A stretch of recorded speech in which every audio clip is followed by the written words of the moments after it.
Nazli se prépare pour aller au travail. Feury la rejoint pour parler de la photo trouvée dans un livre.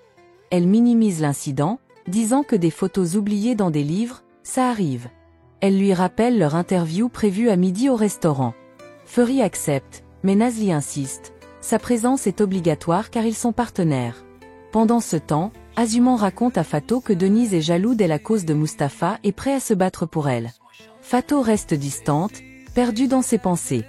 De leur côté, Manami et Tariq visitent une salle d'aïkido. Tariq avoue ne pas faire la différence entre les arts martiaux. Manami le rassure et lui propose un petit entraînement.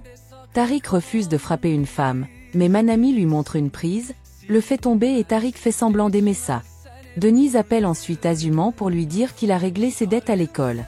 Il lui demande en échange de bien travailler. Azumant est touché et le remercie. Il lui recommande aussi de rester éloigné de Mustapha. Au restaurant, Fato confronte Nazli sur le dîner avec Pelin. Nazli lui révèle ses soupçons. Pelin est louche, elle manipule les situations pour se rapprocher de Feury. Elle pense que Pelin a volontairement placé la photo dans le livre. Fato confirme.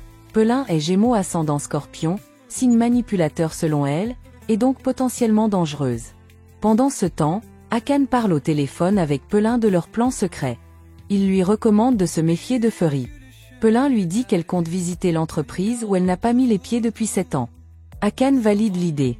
Demei, de son côté, découvre un message laissé par Akane. Elle se fâche et écoute à nouveau l'enregistrement où Akane avoue avoir commandité la mort de Demir et Zenep. Elle prépare sa vengeance. À l'entreprise, Engin informe Feury que les architectes candidats au projet de la marina sont arrivés. Feury est choqué de voir Pelin parmi eux, mais il garde son calme. Pelin défend son projet avec passion, et Feury accepte de la recruter. Elle demande aussi à aller se recueillir sur la tombe de Demir et Zenep, ce que Feury accepte. Au cimetière, Pelin verse des larmes sur la tombe, dit vouloir venir plus souvent, et prend Feury dans ses bras pour le consoler.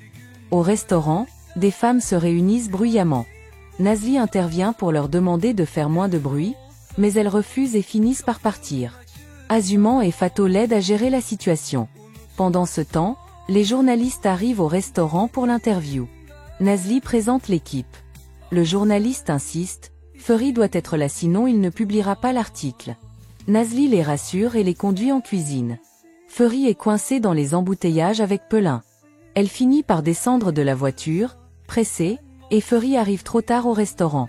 Les journalistes sont déjà partis. Nazli, furieuse, lui reproche de ne pas avoir tenu parole. Feury s'excuse et explique qu'il accompagnait Pelin au cimetière. Nazli est blessée, il lui avait promis d'être là.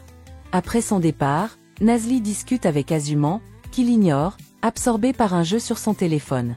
Nazli la confronte sur l'argent payé par Denise. Azumant affirme que Denise l'a aidée spontanément, elle ne lui a rien demandé. Nazli exige qu'elle rembourse. Plus tard, Azumant appelle Mustapha, le garçon rencontré au bar, et lui demande son adresse. En parallèle, Nazli appelle Denise pour lui demander des explications. Mais Denise lui répond que sa relation avec Azumant ne la regarde pas, ce sont deux adultes.